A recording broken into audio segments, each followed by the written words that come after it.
Merhaba sevgili arkadaşlar, Bir Yumakla Gelenler YouTube kanalıma hoş geldiniz. Bugün sizlere bu önümde görmüş olduğunuz hırka modelinin yapımını anlatmaya çalışacağım. Hırkamıza şöyle genel olarak bir göz atalım. Hırkamız beden kısmında tek renk bir iplik kullandım. Yakada ve cep kısımlarında aynı bu ipliğe birlikte pulu bir ip ekleyerek ayrı bir hareket kazandırmış oldum. Hırkamıza roba kısmından başlıyoruz. Şöyle göstereyim. Roba kısmından başlıyoruz. Üst kısmını ördükten sonra istediğim beden genişliğine geldim. Birleştirdim ve daha sonrasında bu etek kısmını ördüm. Sonrasında kollarını ördüm. Yakası ve cepleriyle birlikte hırkamızı sonlandırdık.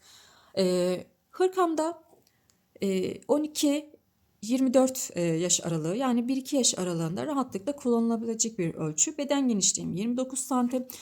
Şuradan bakın, yakadan itibaren etek kısmına kadar, şu lastik sonuna kadar da 33 santimlik bir ölçüm var. Şimdi kullanmış olduğum malzemelerimden bahsedeyim size.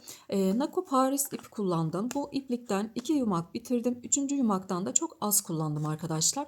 Şöyle kodunu da vereyim size, 10914 kodum. Yaka kısımlarında da böyle bir pullu ip kullandım arkadaşlar. Elimde mevcuttu. Kullandığım herhangi bir pullu iplikle yapabilirsiniz. Tığ olarak da 3 milimlik bir tığ kullandım bu beden kısmında. Yakada ve cep kısımlarında da 4 milimlik tığ kullandım. İki ipi birbiriyle ördüğüm için ip kalınlaştı. O yüzden de 4 milimlik bir ip kullandım. Bakın, aynı zamanda buna uygun da bir etek ördüm. Böyle pembe renkli bir etek ördüm. Bunu da yine videosunu hırkanın açıklama kısmına ekleyeceğim. Bakın, etek kısımlarında, böyle fırfır kısımlarında pullu ipliklerle hareketlendirdim. İsterseniz aynı hırkanın rengiyle de örebilirsiniz. Evet, ölçülerim bu şekilde, modelim bu şekilde. Şimdi isterseniz yapımına geçelim. Geçmeden önce küçük bir hatırlatma yapmak isterim. Kanalıma abone olmayı, bildirimleri açmayı unutmayın. Yorumlarınıza da destek verirseniz çok sevinirim. Hepinize kolaylıkla. Hırkamızın yapımına başlıyoruz. Öncelikle 74 tane zincir çekerek başlıyorum arkadaşlar. Şöyle düğümümüzü yaptık ve zincirlerimizi de çok sıkı olmayacak şekilde zincirlerimizi çekiyoruz. Burada kaç tane çekmiş oldum? 4 tane. 74 tane zincir çekelim. 5, 6, 7.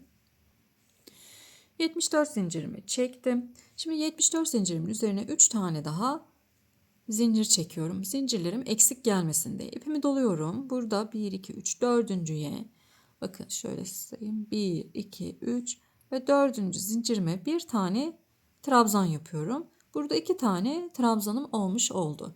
Şimdi 2 trabzanımız oldu. Önler için 11 tane trabzan yapacağım. Şimdi ikinciyi yaptık. 2 tane yaptık. Bir zincirim bu, bir de bu. 2, 3, 4. Bakın, zincirlerimizi tek tek batıyoruz. 4, 5, 6, 7,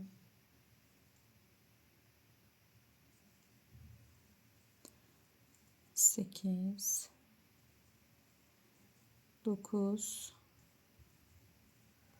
10,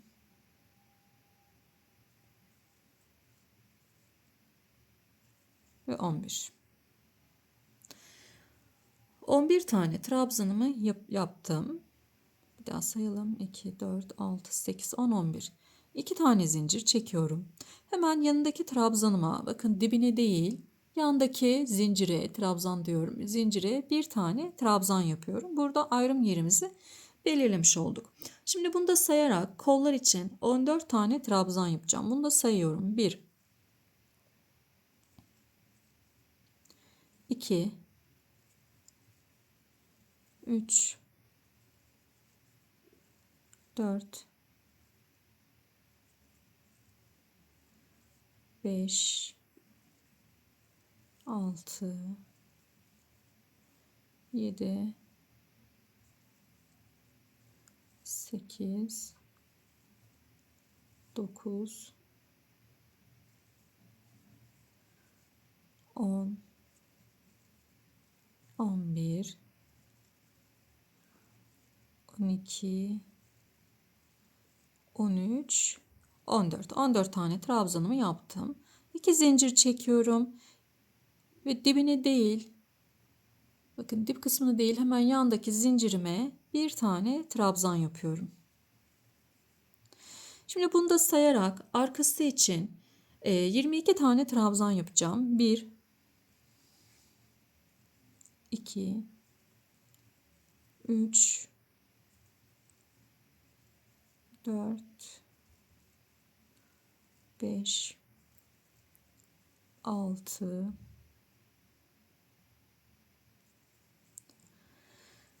7, 8, 9,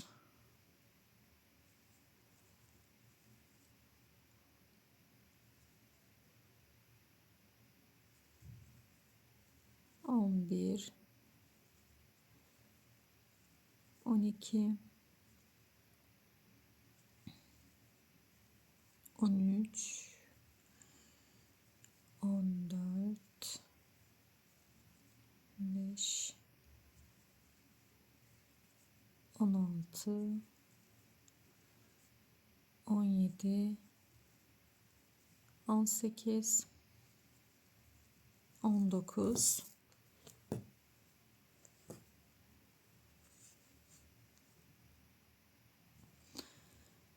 20,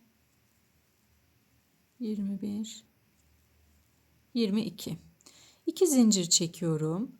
Yanındaki zincire bir tane trabzan yapıyorum. Bunlar artırma yerlerimiz olacak arkadaşlar. Şimdi kollar için 14 tane trabzan yapacağım. Bunu da sayıyorum yine. 1, 2, 3, 4, 5,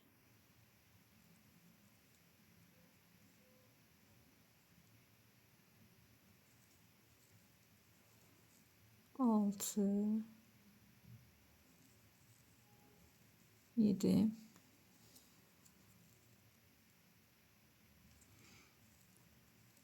8,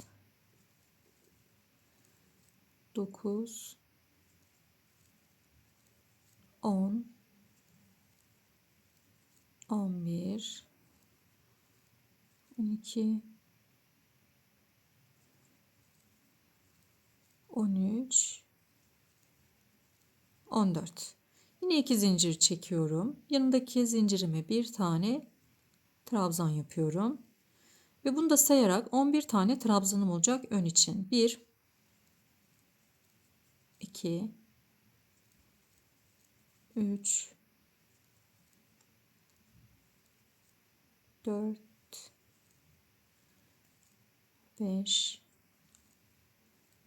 6, 7, 8,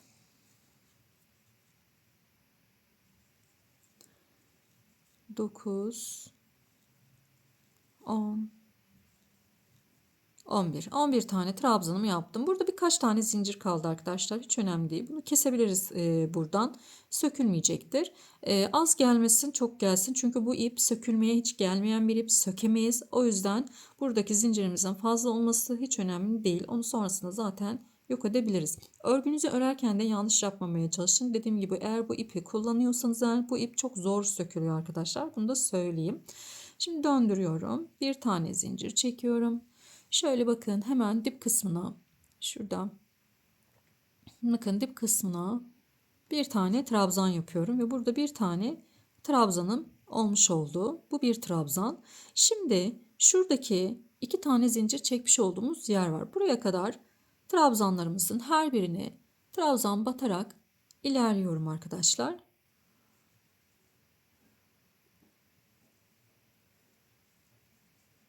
Hırkamız sadece trabzanlardan oluşacak.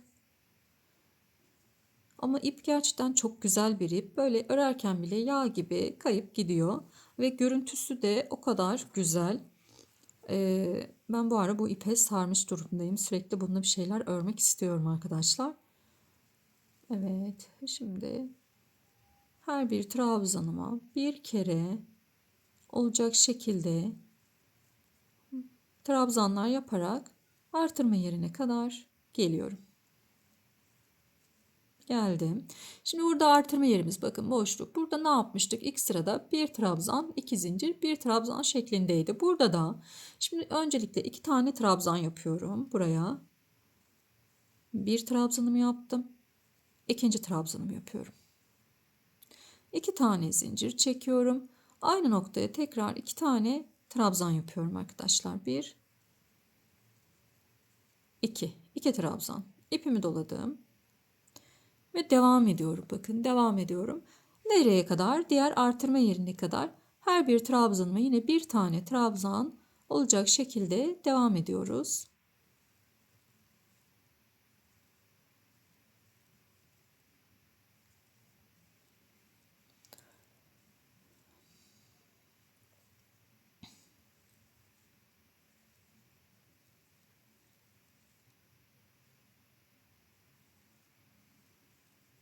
Artırma yerine kadar gelelim.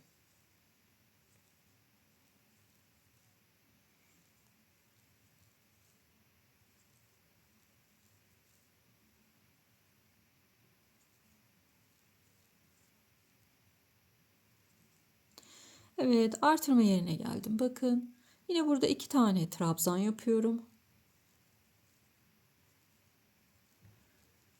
İki tane zincir çekiyorum ve aynı boşluğa iki tane daha trabzan yapıyorum.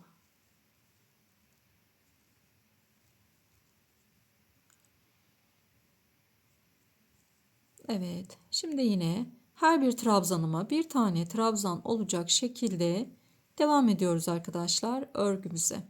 Artırma yerlerinde iki trabzan, iki zincir, iki trabzan olacak bu sırada. Şimdi sıra sonuna kadar bu şekilde ilerleyelim.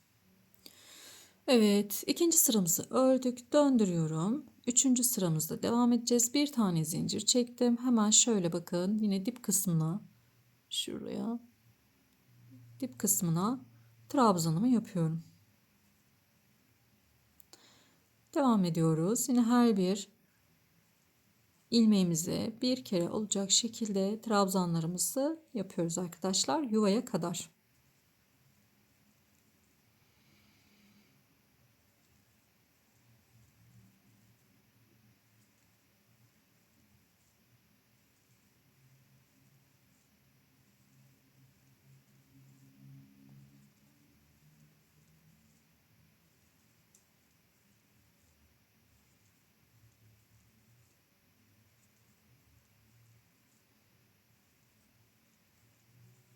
Evet.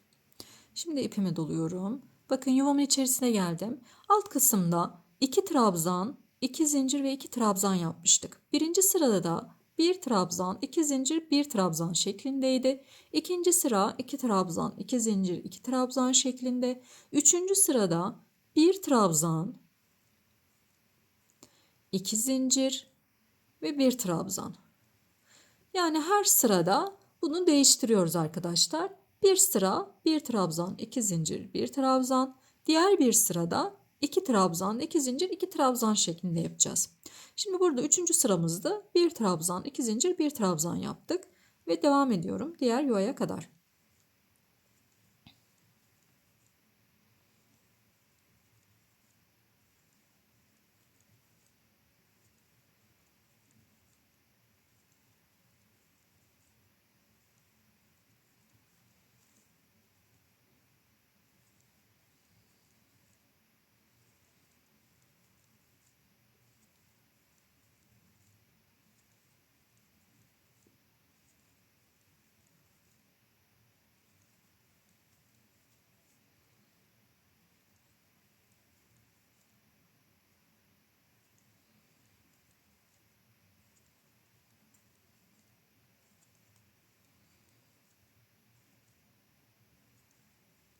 Evet, yuvaya geldim. Bir trabzan, iki zincir ve bir trabzan. Bu sıradaki yuvalarımız bir trabzan, iki zincir, bir trabzan olarak devam edecek arkadaşlar. Sıra sonuna kadar ilerleyelim. Sıra sonuna kadar geldik şöyle.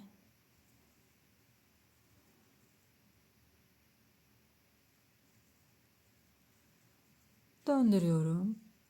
Bir tane zincir çekiyorum. Ve şöyle dip kısmına trabzanımızı yapıyoruz. Bakın buraya. Yine artırma yerine kadar ilerleyeceğiz arkadaşlar. Her birine bir tane olacak şekilde.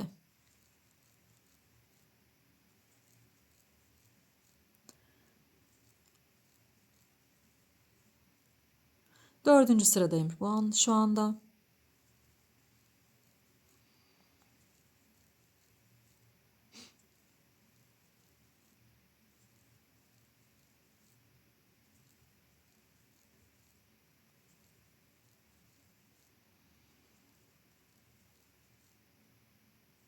Evet. Şimdi şu anda yuvadayım bakın.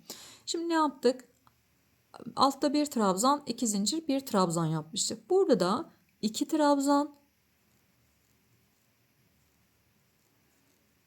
iki zincir, iki trabzan yapacağız. Dördüncü sıramızda bu şekilde. 2 trabzan, 2 zincir, 2 trabzan. Gördüğünüz gibi bir sırada bir trabzan, 2 zincir, bir trabzan yaparken diğer bir sırada 2 trabzan, 2 zincir, 2 trabzan yapıyoruz. Böyle yapmamızın nedeni dengeli bir şekilde artmasını sağlamak. Yani daha güzel oluyor bu şekilde arkadaşlar. Ben bütün robalarımı hep böyle yapıyorum. Bir sıra bir trabzan, 2 zincir, bir trabzan, diğer bir sırada 2 trabzan, 2 zincir, 2 trabzan şeklinde artırmalarımı yaparak ilerliyorum. Gerçekten hırkalar çok muntazam bir şekilde duruyor o zaman. Hırkalar, yelekler hep o şekilde arkadaşlar.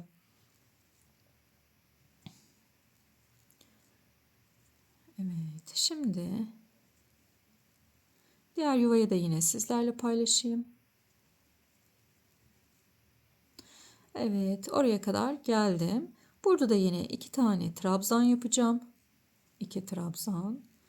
Ve 2 tane zincir çekiyorum. Tekrar aynı boşluğa 2 tane trabzan yapıyorum. Ve devam ediyorum. Bu sıra hep bu şekilde gidecek. Dördüncü sıramda bir üst sıra bir trabzan, iki zincir, bir trabzan olacak. Beşinci sıra bu şekilde olacak. Altıncı sıra iki trabzan, iki zincir, iki trabzan şeklinde devam edecek. Kaç sıra yapacağım? Muhtemelen 11 sıra gibi yapacağım arkadaşlar. Ben yapayım. Kaç santim olduğunu da yine sizlerle paylaşacağım. Sizler de yapın. Orada görüşelim. Arkadaşlar ben robamı ördüm. Toplamda 11 sıra roba ördüm arkadaşlar ve şuradaki iki artırma yerindeki şöyle göstereyim arka tarafını çevirelim. Burada iki tane artırma yeri var bakın buraya kadar toplamda 26 santimlik bir ölçüm oldu. Ben 28 santimlik bir ölçü istiyorum. O zaman ne yapacağım? Kolları birleştirirken zincir çekerek birleştireceğim. Şimdi yapalım beraberce. Burası aynı zamanda da 11 santimlik uzunluğumuz oldu arkadaşlar. Şimdi birleştirme kısmına gideceğiz. Bir tane zincir çekmiştim.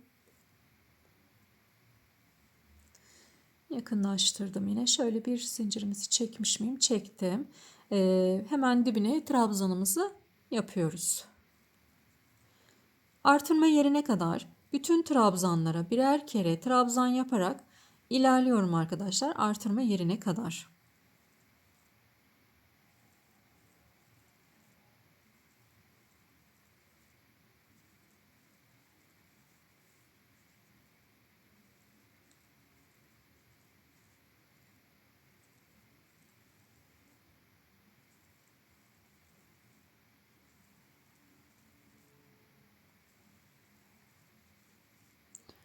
Oraya kadar gelelim.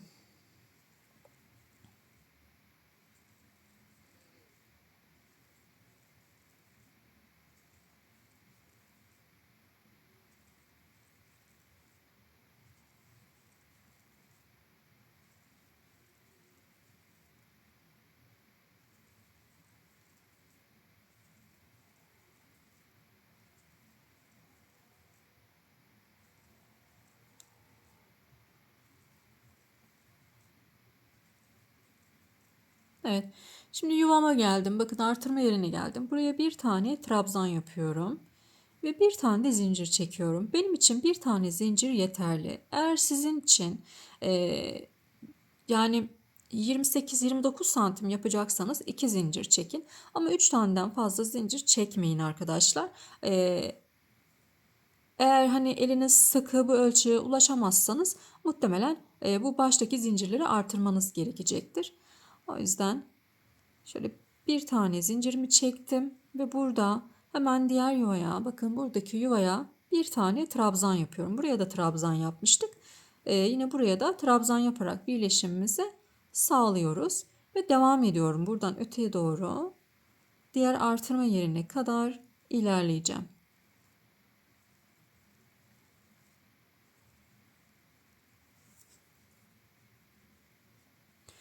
Şimdi diğer artırma yerine kadar gelelim. Orayı da yine sizlerle paylaşacağım. Şimdi yuvamın içerisine geliyorum. Bir tane trabzan yapıyorum yuvamın içerisine.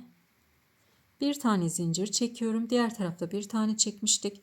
Şimdi diğer yuvayı buluyorum arkadaşlar. Burada.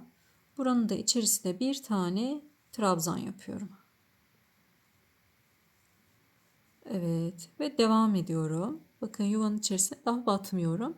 Kenardaki ilmeklerimize trabzanlar yaparak ilerliyoruz. Yuvanın içerisine sadece bir tane trabzan yaptım. O kadar. Evet, sıra sonuna kadar şimdi geleceğiz. Koltuk altlarını yine göstereceğim. O bir zincirleri nasıl yapacağımızı sizlerle paylaşacağım. Şimdi sıra sonuna kadar gidelim. Daha sonrasında da bu koltuk altına gelip devam edelim. Koltuk altına kadar geldim. Burada bir tane zincir çekmiş olduğumuz yer var arkadaşlar. Önce şu ilmeğimizi yapıyoruz. Sondaki trabzanımı yapmamışım. Onu da yapıyorum. Bir tane de bu zincir vardı. Bu zincire de bir tane yapıyorum. Eğer siz 2 tane 3 tane çektiyseniz çektiğiniz zincir sayısı kadar trabzan olması gerekiyor burada. Bir tane trabzan yaptım. Ve devam ediyorum arkadaşlar. İlmeklerime batarak ilerliyorum. Bu kadar.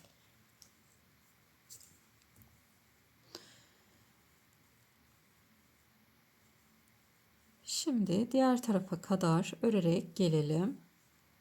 Diğer koltuk altına da.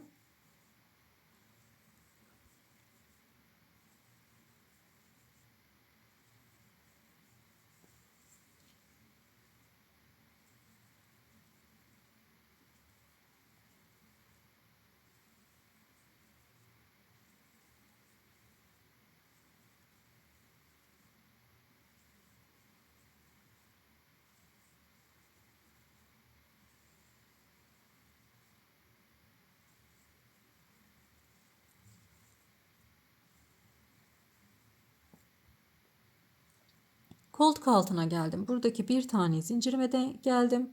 Buraya da bir tane trabzan yapıyorum. Yine bu bir tane zinciri bir trabzan ve devam ediyorum. Şimdi sıra sonuna kadar gelelim. Şöyle bir son haline bir bakalım ne yapmışız diye. Nasıl görünüyor diye.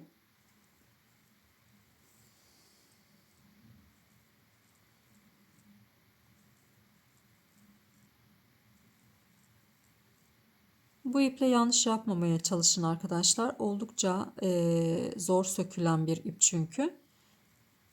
Onun için dikkat edelim örerken. Tam böyle ilmeklerimize batalım.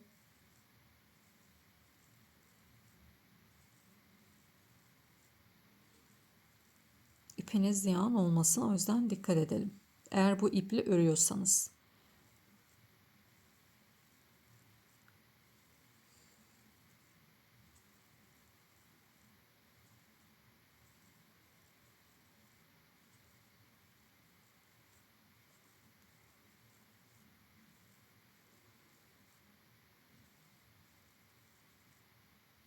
Evet, sıra sonuna kadar geldim. Şöyle bir zincir çekelim. Ve bir bakalım son halimize. Evet. Son halimiz bu şekilde. Bakın. Şimdi buradan aşağıya doğru trabzanlarla öreceğiz. Hiçbir artırma eksiltme yok. Sadece trabzan olarak öreceğiz arkadaşlar. Şimdi örelim, kaç santim ördüm, kaç sıra ördüm. Bunu yine sizlerle paylaşacağım. O kısma kadar gelelim, devam edelim lastik kısmıyla. Evet arkadaşlar, ben bedenimin lastik kısmına kadar olan yerine kadar geldim. Toplamda 31 santimlik, şuradan itibaren şu yaka kısmından Beden sonuna kadar 31 santimlik bir ölçüde ördüm. Şimdi lastik kısmına geçeceğiz. Bedenimde 29 santim arkadaşlar. Oldu bu artırma ile birlikte 29 santimlik bir beden genişliğim oldu. Bu koldan bu kola kadar 29 santim. Beden uzunluğumda 28 oldu. Lastik sırası ile birlikte büyüyecek. Şimdi lastiğimizi beraber yapalım.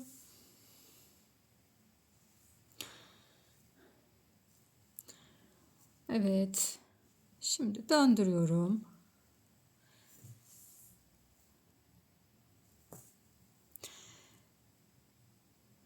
Üç tane zincir çektim. 3 zincir çektim. Şimdi yanındakine şöyle görünüyor mu bakalım. Yanındaki trabzanım var. Hemen örgümün arka yüzünden geliyorum. Bu ilmeğimin trabzanımın üzerinden geçiyorum. Arka taraftan ipimi alıyorum. Ve bir trabzan yaptım. Şimdi sıradaki trabzanımı örgümün ön yüzünden geldim. Trabzanımın alt kısmından girdim. Ve trabzan yaptım. Yanındakine geliyorum. Yanındaki trabzanıma. Burada trabzanım. Örgümün arka tarafından geliyorum. Trabzanımın üzerinden geçtim. Ve ilmeğimi aldım.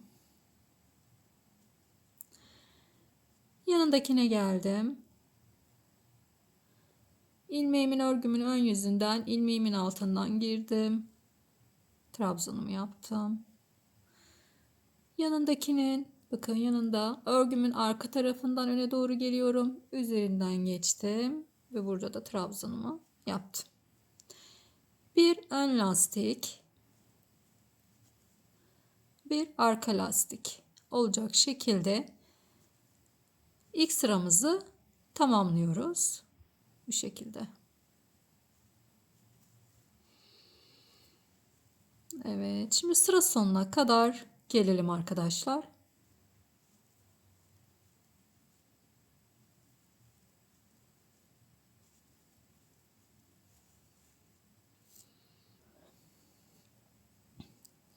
Evet, sıra sonuna kadar geldim neredeyse.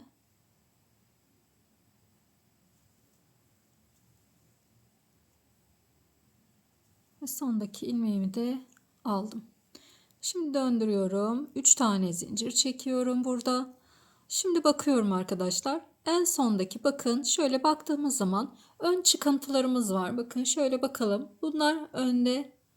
Arada kalanlar da arka tarafta küçük ilmekler olarak gözüküyor. Şöyle yakınlaştıralım. Bakın bu böyle önde kabartı olarak.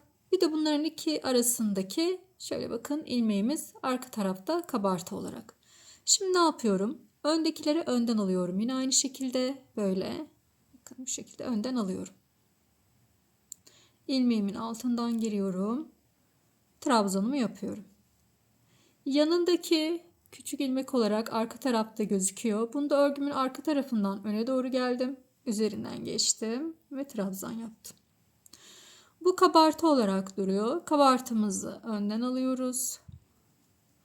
Arada kalan ilmeğimizi de arkadan öne doğru gelip alıyoruz. Bunu önden alıyorum. Bakın arkada kalan yani şurada arada kalan ilmeğimizi de örgümüzün arka yüzünden geliyorum. İlmeğin üzerinden alıyorum. İkinci sıramı yapıyorum şu anda. Bir bakacağım kaç sıra olacak arkadaşlar.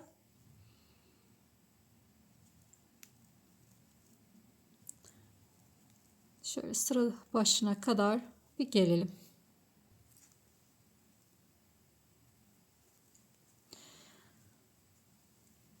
İkinci sıram dediğim gibi lastikte toplamda 4 sıra öreceğim lastik sırasını.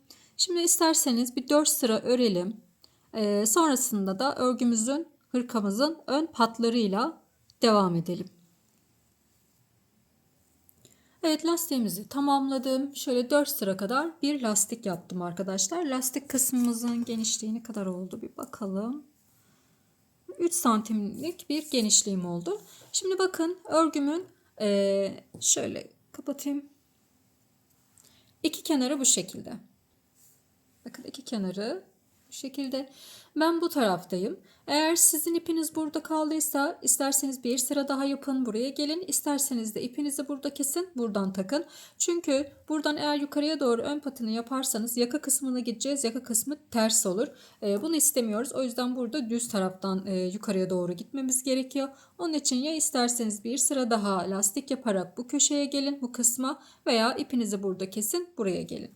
Şimdi buradan yukarıya devam edeceğiz. Şöyle biraz yakınlaştırdım ki daha net gözüksün. Elimden geldiğince göstermeye çalışıyorum arkadaşlar. Birazcık tüylü bir ip, zorlanabiliyorum. Umarım sizler de görebilirsiniz. Şimdi şöyle bir tane zincir çektim. Hemen dip kısmına, bakın hemen dip kısmına bir tane sık iğne yapıyorum. Şöyle çok fazla atlamadan, toplamadan burayı, yine buraya da bir tane sık iğne yapıyorum.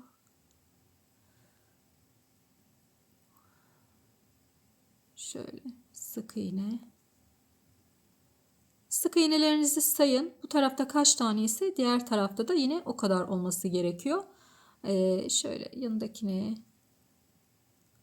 sık iğne.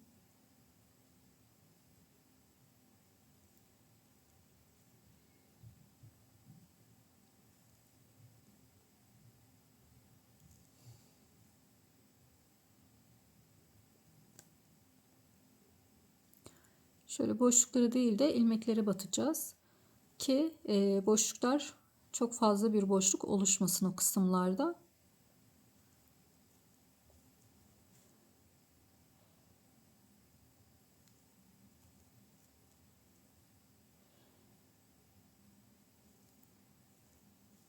Aynı yere batmayın sakın. Bu sefer de toplar, yani marullanır.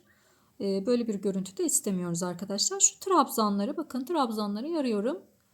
Batıyorum. Bir tane de şöyle köşede şu kısma, iki trabzanın arasında kalan kısım. Elinizde çok daha net görürsünüz nereye batmanız gerektiğini.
Yaka kısmına kadar gelelim. Evet, bakın yaka kısmına, köşe kısmına kadar geldim. Burada şu başlangıç olan zincirimizi de burada yok edeceğiz. İç kısmında yürüteceğiz. Şimdi en köşedeyim. Aynı yere tekrar batıyorum ki dönüşümü sağlayabileyim. Daha sonrasında da şurada bakın ilmeklerimiz var. Bu ilmeklerden alarak yapıyorum. İlmeğim burada. Bakın bir ilmeğim de aldım. Diğer ilmeğim burada. Bunu da yine alıyorum.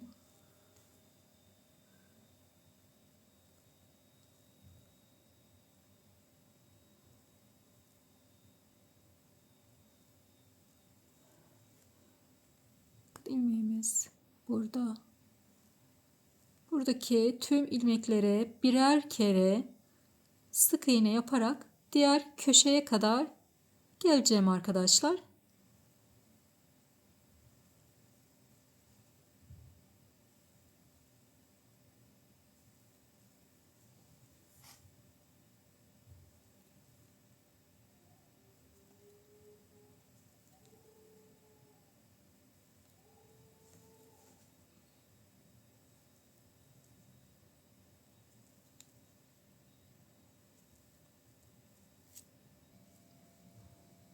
Evet, kenara kadar geldim. Şimdi buradan aşağıya diğer kenarı yapacağız arkadaşlar. En son sık iğne yapmış olduğumuz yere bir tane daha sık iğne yapıyorum ki kenar dönüşümü sağlamış olayım. Şöyle aşağıya doğru yine her birine birer kere olacak şekilde ilerliyorum. Diğer kenar nasıl yaptıysak burayı da yine aynı şekilde yapıyoruz arkadaşlar.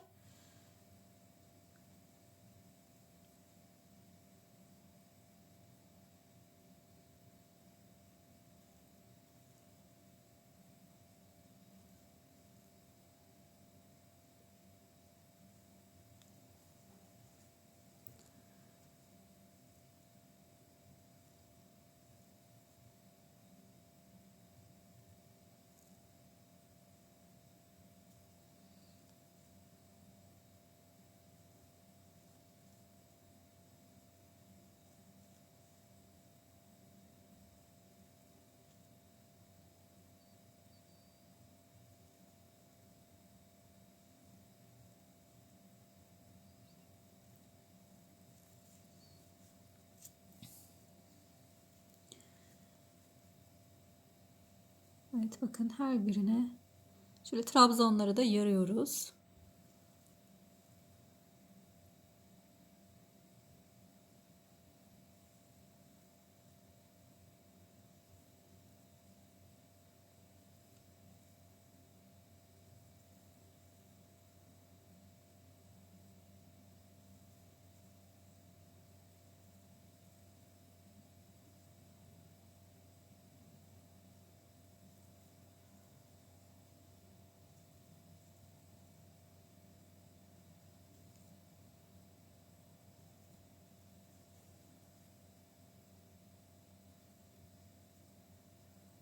Sıra sonuna kadar gelelim.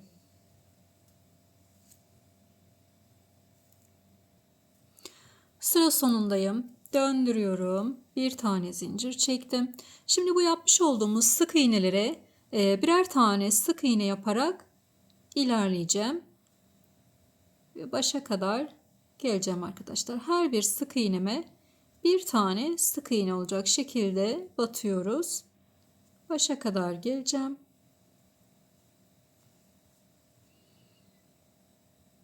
Düğmeliğini diğer tarafta yapacağım ben.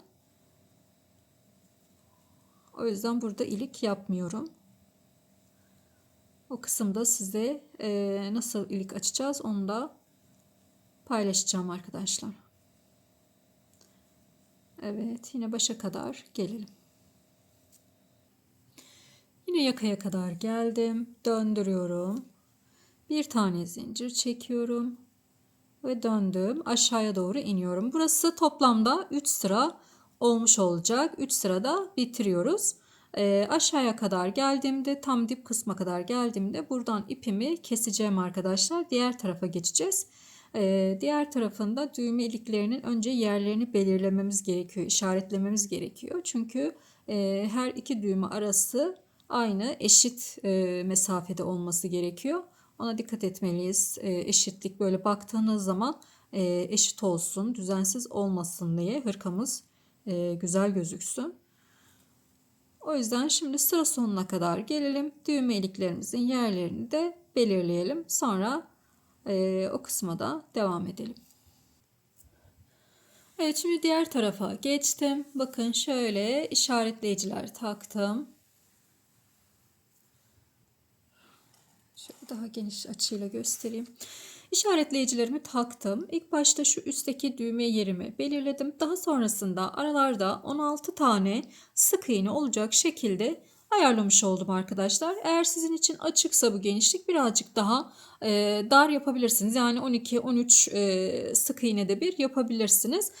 Şu trabzan sıralarını sayarak ilerledim aslında. Her 9 sırada bir yani 9 trabzanda bir 9 trabzan sırasında bir işaretleyicilerimi taktım. Ve buralarda ilik yerleri oluşturacağım. Şimdi ipimi alıyorum. Hemen şu dip kısmından, şu başlangıç dip kısmından ipimi takıyorum. Evet. Hemen aynı yere bir tane sık iğne yapıyorum. Pardon arkadaşlar, buradan değil şu üst kısımdan takacağım. Yanlış taktım. Şuradan takacağız. Yaka kısmından takacağız yani. Ters yönden Hemen yakadan şöyle bakıyorum. Yakam burada. Yakadan sık iğnemi alıyorum. İpimi şöyle. Aynı yere bir tane de sık iğne yaptım. Şimdi burada sık iğneler yapmıştık. Bu sık iğnelere bakın, şurada sık iğnelerimiz. Bu sık iğnelere batarak ilerleyeceğiz. 2 tane sık iğne yaptım. Şimdi şu işaretleyicimi yanlış yere takmışım. Hemen şu üste takacağız. Başta 2 tane sık iğne yaptıktan sonra ilik yerini belirliyorum. Şimdi burada ben 2 tane zincir çekiyorum. Şu işaretlemiş olduğum yer, bir de yanındaki sık iğneye atlıyorum. Bakın, işaretlemiş olduğum sık iğnemi ve yanındaki sık iğneye atlıyorum. Üçüncü sık iğnemi yapıyorum ve yanındakine yapıyorum. Şimdi burada benim düğmem, bir bakacağım benim düğmem buradan geçiyor mu geçmiyor mu arkadaşlar. Bu boyutlarda bir düğme kullanacağım. Hemen bakalım. Siz de düğmenizi bir bakın, buradaki boşluktan geçiyor mu geçmiyor mu? Evet, benim düğmem geçiyor. Eğer siz ince düğmeler daha küçük oluyor. Eğer ince düğme takacaksanız bir tane zincir çekin arkadaşlar. Yani deneyin. Eğer daha büyük bir düğme kullanacaksanız 3 tane zincir çekin. Ona göre ayarlayın. İşaretleyicimi de çıkarmıyorum ki zaten hani bu tüylü bir ip, buradaki yuvamı görebileyim. Onlar orada takılı dursunlar.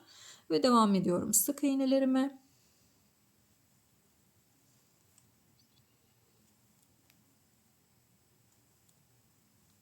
Evet, diğer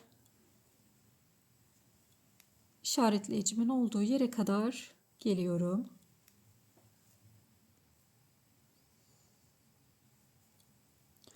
Her bir sık iğneme bir tane sık iğne olacak şekilde ilerliyorum.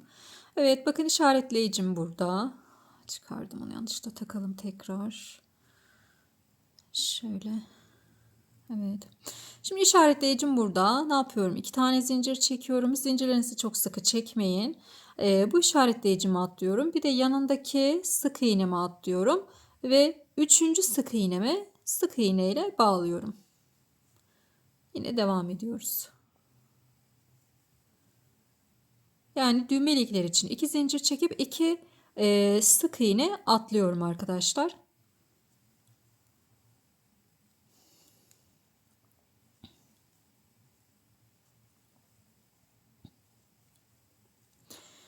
Diğer işaretleyicimin olduğu yere kadar geldim.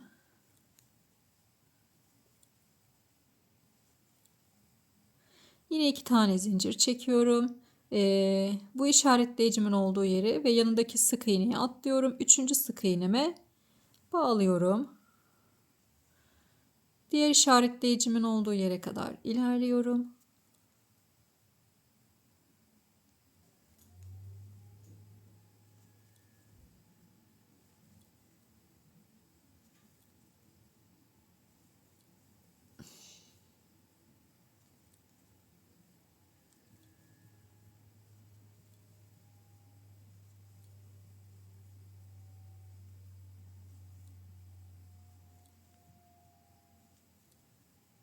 İki zincir, işaretleyicimin olduğu yeri ve yanındakini de atlayıp bir sonrakine sık iğne ile bağlıyorum.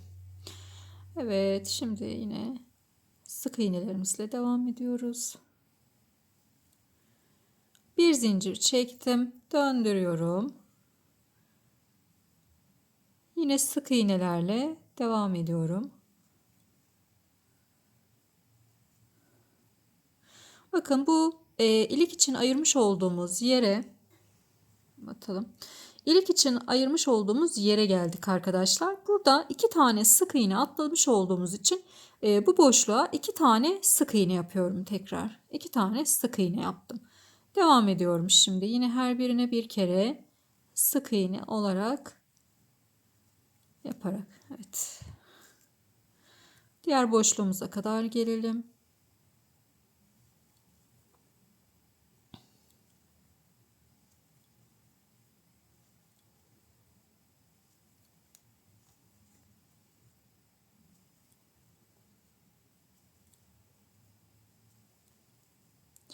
Evet, geldim bakın diğer iliğime. 2 tane atlamış olduğumuz için buraya 2 tane sık iğne yapıyorum. Şimdi sıra başına kadar her boşluğa, yani her düğme iliğine ikişer tane sık iğne yapacağız. Diğerlerine bir tane sık iğne yapacağız. O şekilde sıramızı tamamlayalım. İpimizi koparalım ve kol kısmıyla devam edelim. Evet, kol kısmıyla devam ediyoruz. Şimdi şöyle kolumuzun hemen şöyle bakın kol altındayım. Kol alt kısmındayım. Kol alt kısmından tam orta noktamı buluyorum ve tığımı takıyorum. Buradan ipimi çıkaracağım. Aynı yere tekrar bir tane daha sık iğne yaptım ve 2 tane zincir çekiyorum. Şimdi evet, yanındaki şöyle bir tane bulduğumuz boşluğa, ilk trabzanın şurada bir trabzan var, hemen tepe noktasına bir tane batıyorum trabzan olarak. Yanındakine geçiyorum. Buraya da yine batıyorum. Tığımda 3 tane var. 2 taneyi çıkardım. Tığımda 2 tane kaldı. İpimi doluyorum. Ve yanına batıyorum. Yani yanda bulmuş olduğum şöyle yandaki ilk sıraya bakın şöyle battım. 2 çıktım. Tığımda 3 tane var. Hepsini tek seferde topladım. Burada bir tane kesim yaptım. İpimi doluyorum.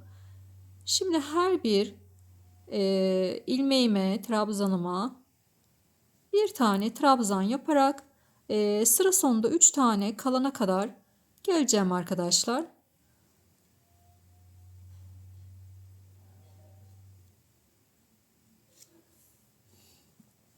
Her birine bir tane trabzan yapıyorum.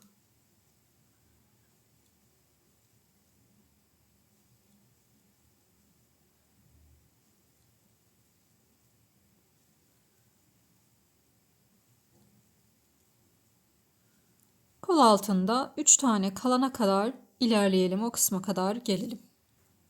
Koltuk altına kadar geldim. Bakın koltuk altındayım.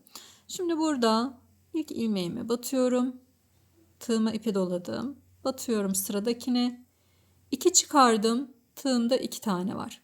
İpimi doluyorum. Burada yine bir yere batıyorum. Önümde görmüş olduğum ilk noktaya batıyorum arkadaşlar. 2 çıkardım. Tığımda 3 tane var. Tek seferde topladım ve bir tane kesim yapmış olduk burada. Buradaki ortaya da batıyorum. Şimdi birleştirelim bakalım boşluğumuz olacak mı? Evet, bakın birleştiriyorum. 2 tane zincir çekmiştik başta. Şöyle son noktaya kadar trabzanımı yaptım. Başta 2 tane zincir çekmiştim. Bu zincirimin hemen başı ile birlikte bağladım. Döndürüyorum hırkamı. Şöyle 1-2 zincir çekiyorum. Yanındakine trabzan yapıyorum, yanındakine. Evet, bu sırada kesim yapmayacağım. Şöyle her bir trabzanıma bir tane olacak, bir trabzan olacak şekilde örerek ilerliyorum arkadaşlar. Şimdi sıra sonuna kadar geleceğim. Kol kısmında yine böyle döne döne yapacağız. Neden burada döndüm de devam etmedim? Çünkü bedende bir düz biz ters şeklinde örüyoruz. Hani döndüre döndüre örüyoruz. Kolunda yine beden gibi görünmesini istediğim için bu şekilde yapıyorum. Bütün hırkalarınızda bu şekilde yapın. Hani bedenle kol kısmı eşit aynı gözüksün diye. O zaman gayet güzel, muntazam bir görüntü olmuş olacak arkadaşlar. Şimdi sıra sonuna kadar gelelim.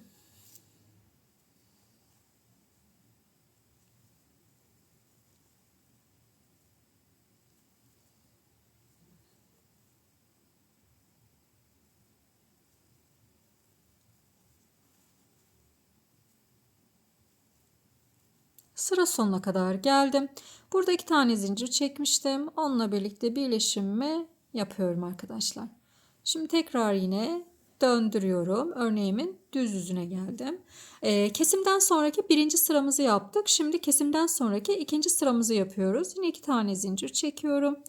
Yanındaki trabzanımın ilmeğine şöyle göstereyim, bakın hemen yanındaki trabzanımın ilmeğine bir tane trabzan yaptım. Devam ediyorum. Yine sıra sonuna kadar geleceğim. İlk 3 sırayı göstermek istiyorum size. Sonrasını zaten sizler de devam ettirebilirsiniz. 3 sıradan sonra yine kesim yapacağım. Onu da yine sizlerle paylaşmak istiyorum. Her bir trabzanıma bir tane trabzan yapıyorum. Kesimden sonraki ikinci sıramdayım.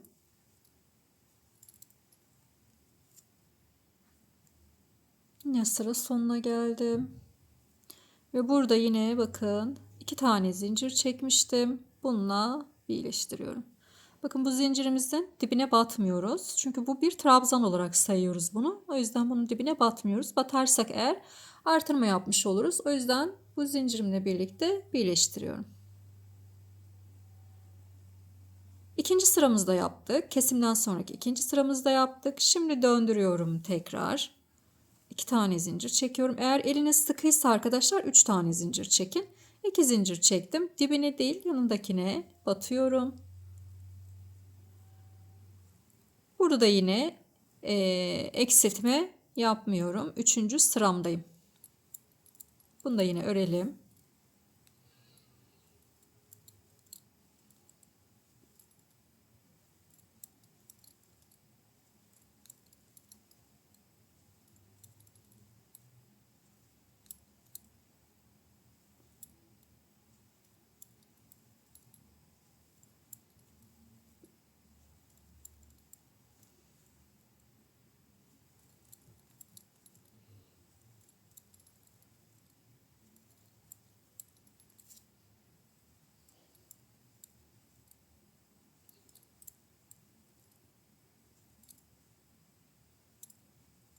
Sıra sonundayım. Zincirimizin dibine batmıyoruz.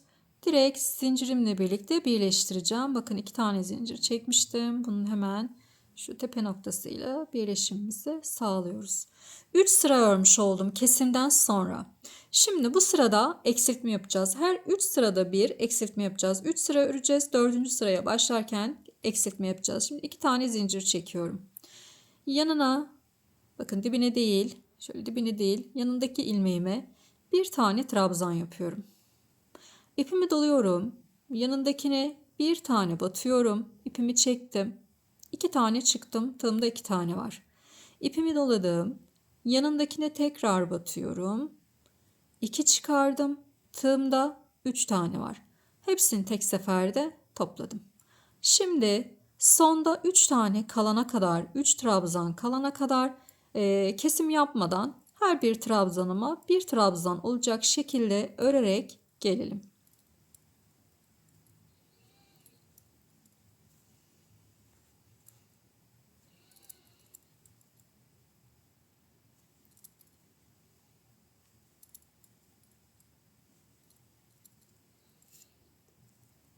Sonda 3 tane kaldı. İpimi doluyorum. Yanındakine batıyorum. 2 çıktım. Tığımda 2 tane var. İpimi doladım. Yanındakine batıyorum. 2 çıktım. Tığımda 3 tane var. Tek seferde topladım. Ve son ilmeğime de bir tane trabzan yapıyorum ve buradaki 2 zincirimle birlikte birleştiriyorum. Döndürüyorum. 2 zincir çekiyorum ve trabzan yaparak devam ediyorum. Şimdi yine 3 sıra öreceğim arkadaşlar. 3 sıra ördükten sonra 4. sırada yine başta ve sonda birer tane kesim yapacağım.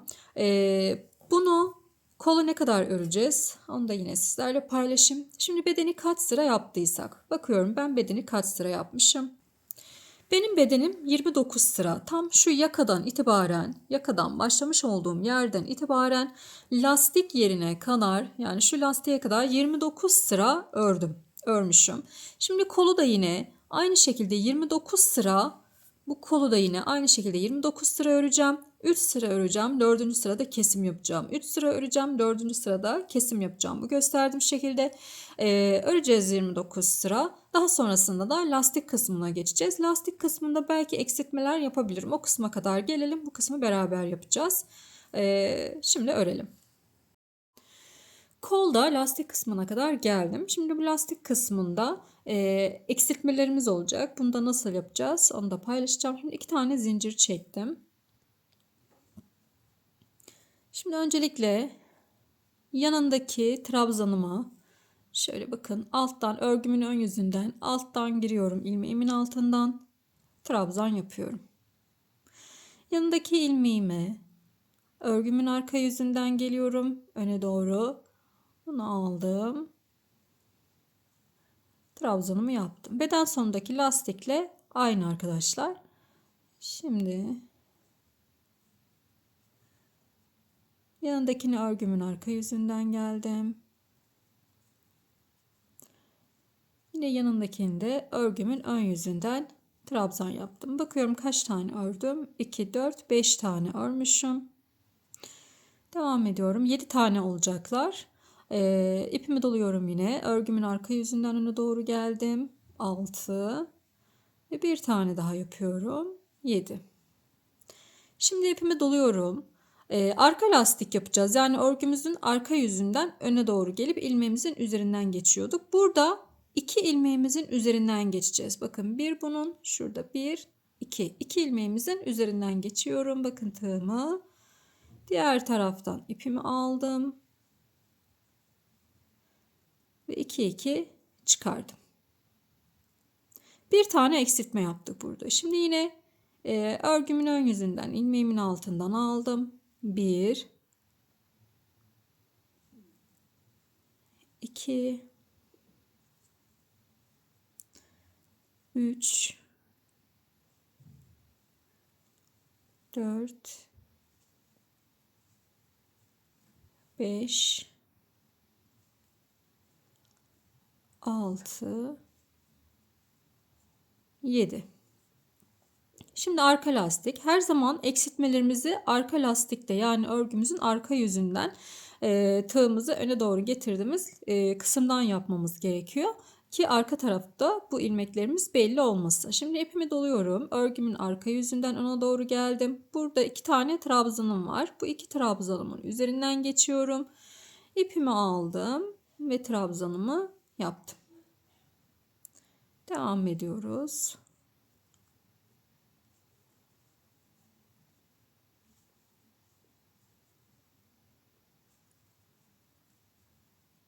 Yedi tane yine yapacağım.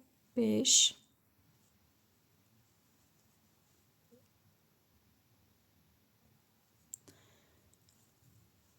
6 ve 7. 7 tane lastiğimizi yaptık. Şimdi tekrar eksiltmemizi yapacağız. Örgümün arka yüzünden öne doğru geliyorum. 2 tane trabzanımın üzerinden geçiyorum ve ipimi alıyorum. Trabzan yapıyorum. Yine 7 tane yapıyorum. 1, 2, 3,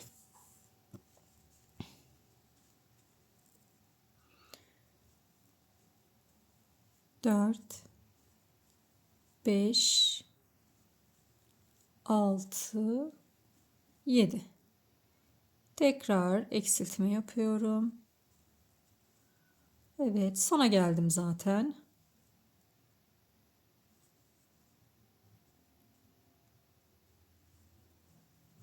Ve burada birleştiriyorum.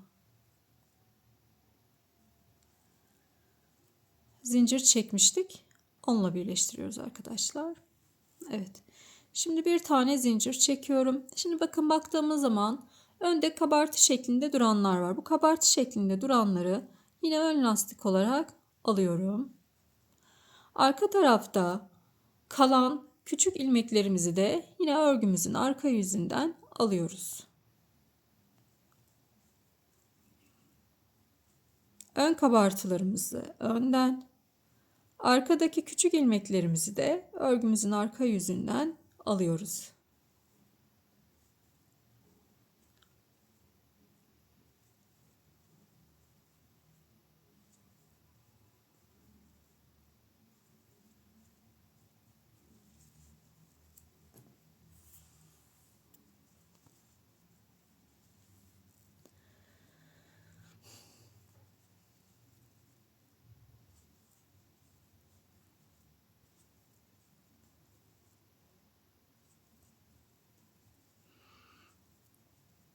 Burada eksiltme yapmıyoruz arkadaşlar.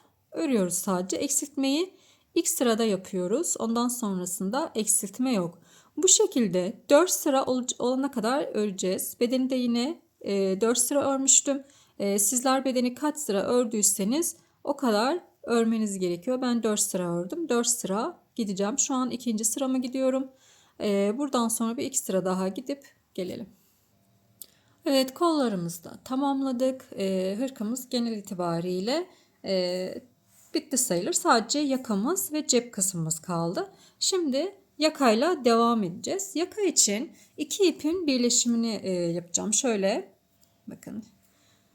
Ana rengimiz hırkamızın rengiyle elimde pullu bir ip vardı arkadaşlar. Onu böyle ikiye böleceğim. Yani iki kat yapacağım ve ikisini beraber öreceğim. Yaka kısmı için yaka kısmı böyle pullu bir iplikten olacak. Cep kısmında yine aynı şekilde yapacağım arkadaşlar. İki ipin birleşimi ve bu iki ipin birleşimiyle yaptığım için de tığ numaramı büyüteceğim. 4 milimlik bir tığla öreceğim. Şimdi yaka kısmıyla devam edelim. Evet, şimdi hırkamız bu şekilde. Döndürüyorum hırkamı. Bakın hırkamı döndürdüm. Hırkamızın boğaz kısmı, boyun kısmı bana bakıyor. Ben tarafında. Şöyle şuradan tutacağız.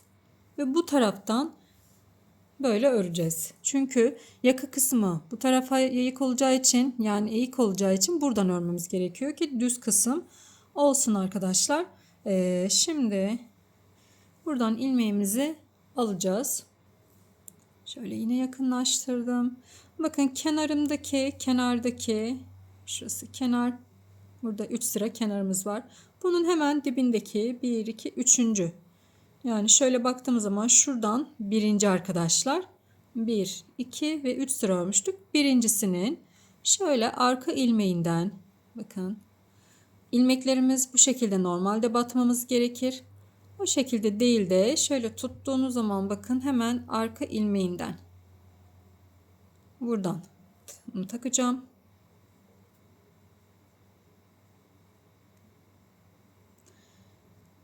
Şöyle bir zincir, aynı yere tekrar giriyorum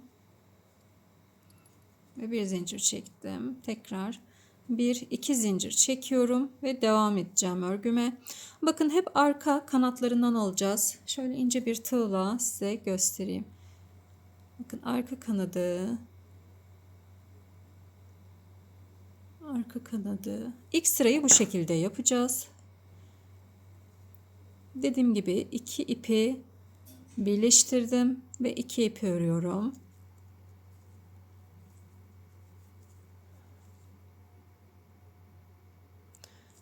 Arka kanadından alıyorum.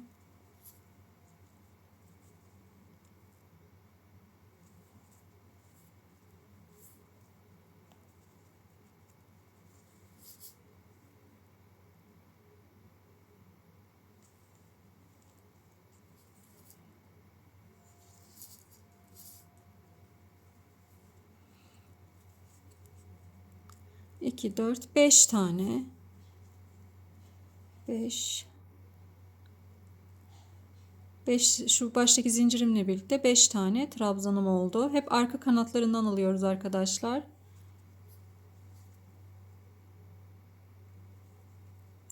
Burada artırmalar yapacağız. 6 7. Şimdi 7 tane ördüm. Birazcık da şimdi buraya 2 tane 7 tane ördükten sonra aynı ilmeğe 2 tane trabzan yapacağız. Bakın yine arka ilmeğimden yapıyorum. İlk sıra hep arka ilmekten devam edecek. Aynı ilmeğe 2 tane trabzan yapacağım. Birinciyi yaptım ve tekrar ikinciyi yapıyorum. Şimdi yine 7 tane yan yana trabzan yapıyorum. 1 arka kanatlarından alıyorum. 1 bakın ilmeğimizin şöyle arka kanadından 2 ilmeklerimizi böyle batmıyoruz. Şöyle düz tutuyoruz ve şuradan arka kanadından alıyoruz. 3 4,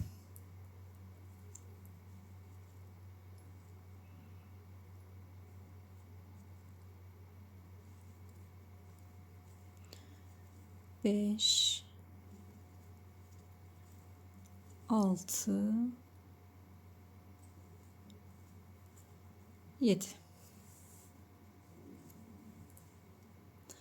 Şimdi aynı yere 2 kere trabzan yapıyorum. Bakın. Arka kanadından alıyorum. Bir tane trabzan yaptım. Ve aynı noktaya tekrar bir trabzan daha yapıyorum. Artırıyorum. Bunu yapmamızın sebebi şöyle genişçe bir yakamızın olmasını istemem. Yine 7 tane örüyorum yan yana. 1,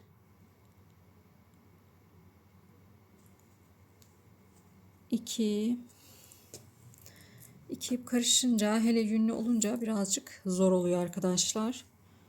Kaç tane? 2 tane ördüm.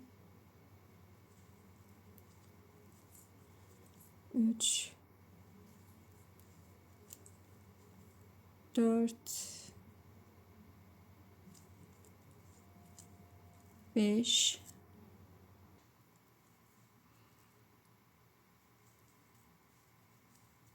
6, 7 ve yine aynı yere 2 tane trabzan yapıyorum.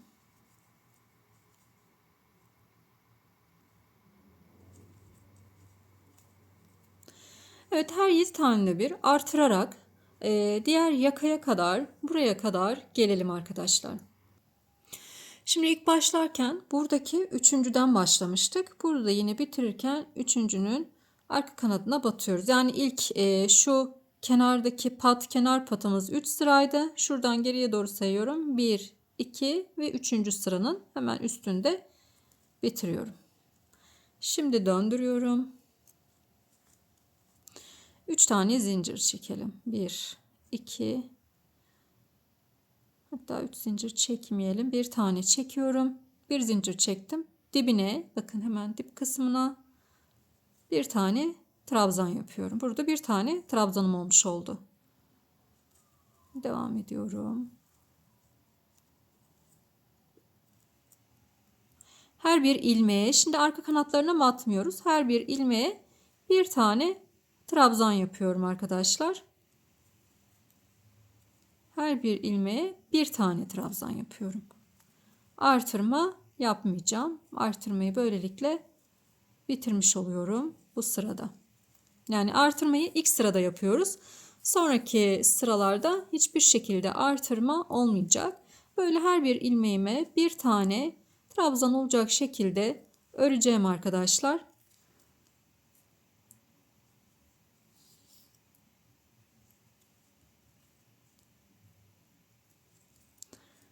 Normal ilmeğe batıyorum. Ve trabzan yaparak ilerliyoruz.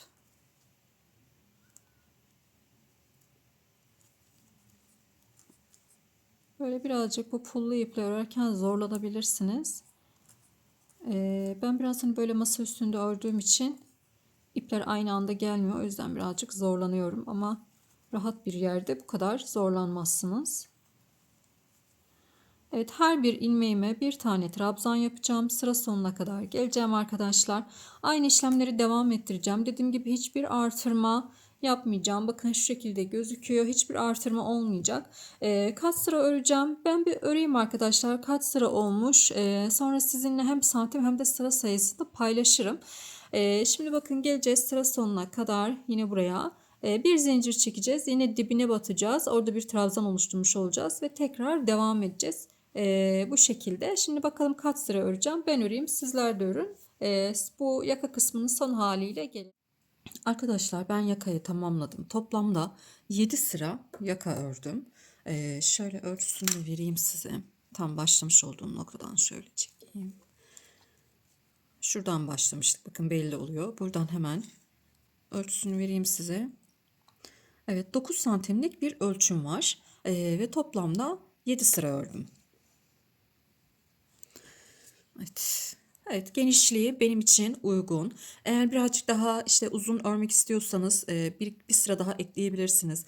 Bu çok geniş, ben bir tık daha dar olsun istiyorsanız bir sıra daha azaltabilirsiniz. Evet, gayet güzel oldu. Evet, şimdi cep kısımlarına geçelim. Ben bir tane cebini hazırladım. Diğer cebini de yine beraber hazırlayacağız. İki cepli olarak hazırlayacağım. Şöyle çok kolay cep için. Yine iki ipi birlikte öreceğim arkadaşlar. 12 tane zincir çekeceğim. Burada 12 tane trabzan yaptım. 12-14 tane zincir çekeceğim.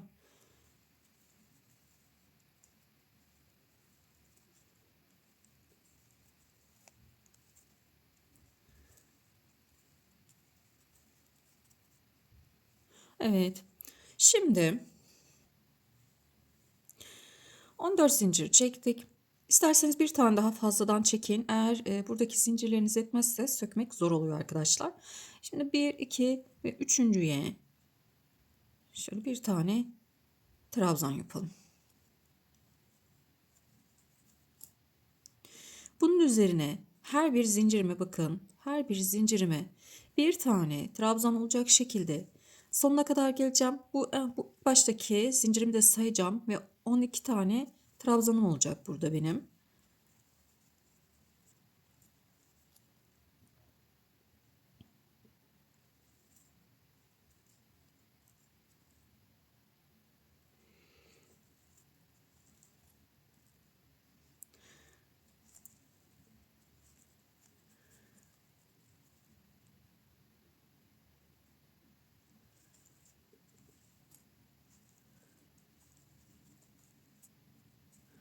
Her bir zincirime bir tane trabzan yapıyorum. Biraz böyle pul iple örmek zor olabiliyor. Tığ da özellikle.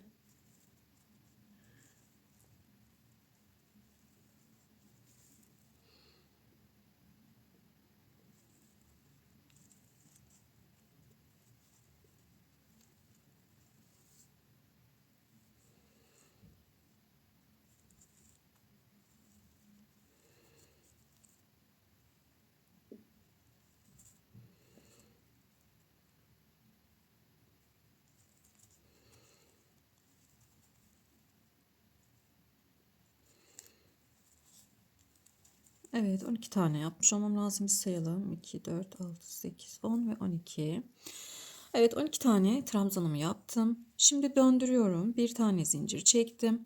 Hemen şöyle bakın, dip kısmına bir tane trabzan yapıyorum. Burada bir tane trabzanım olmuş oldu. Devam ediyorum. Yine 12 tane trabzanımız olacak. Her birine birer kere batıyorum. 2, 3, 4, 5, 6,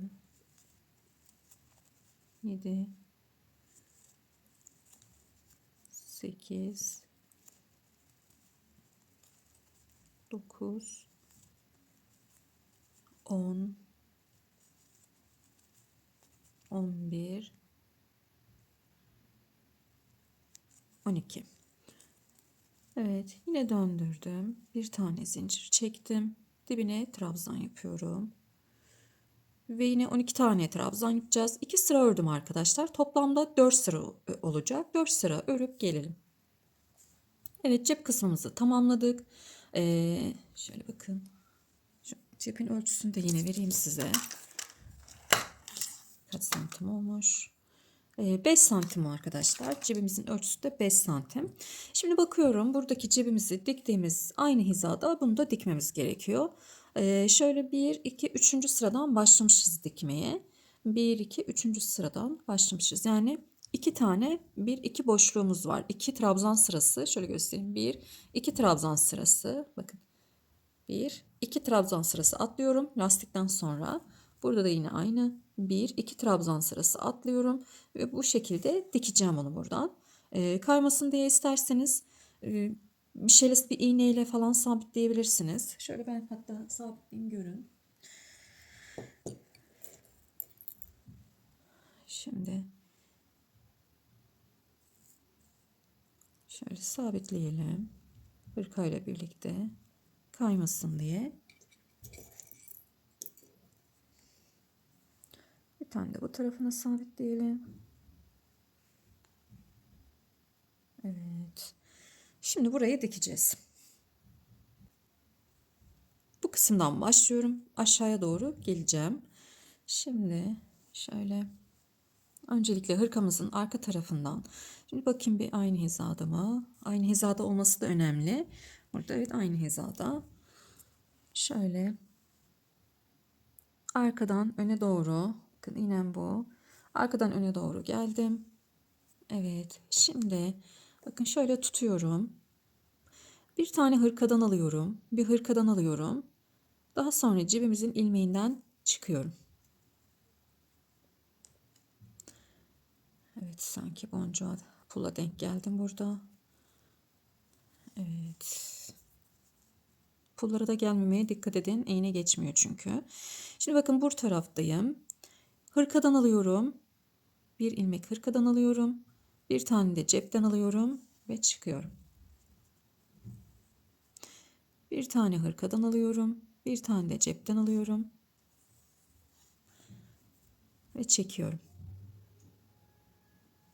Dikişimiz bu şekilde yapıyoruz dikişimizi. Zaten hani bu dikiş ipimiz tüylü bir ip olduğu için belli olmuyor. Eğer normal bir iplikle yapıyorsanız daha farklı böyle iç kısımdan da dikebilirsiniz bu dikiş izleri görünmesin diye. Yani şu şekilde alacaksınız. Cebinizin de şöyle arka ilmeklerinden alarak dikebilirsiniz. O zaman hiç belli olmayacaktır. Ben bunu bugün bu şekilde dikmek istedim.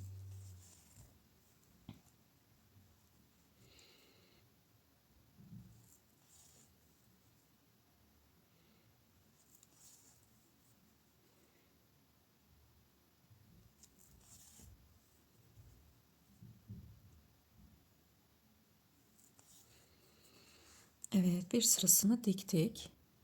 Şimdi alt kısma geliyorum.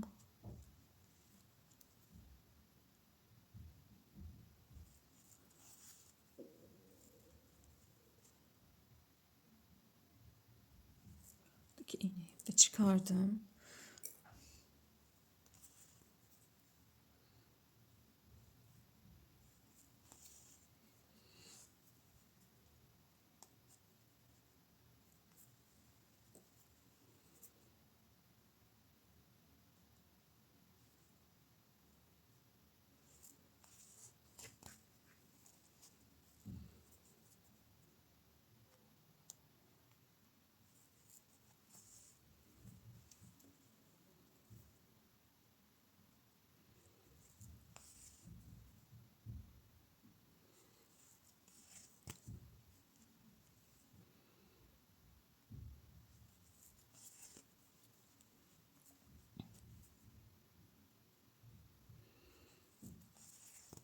Evet.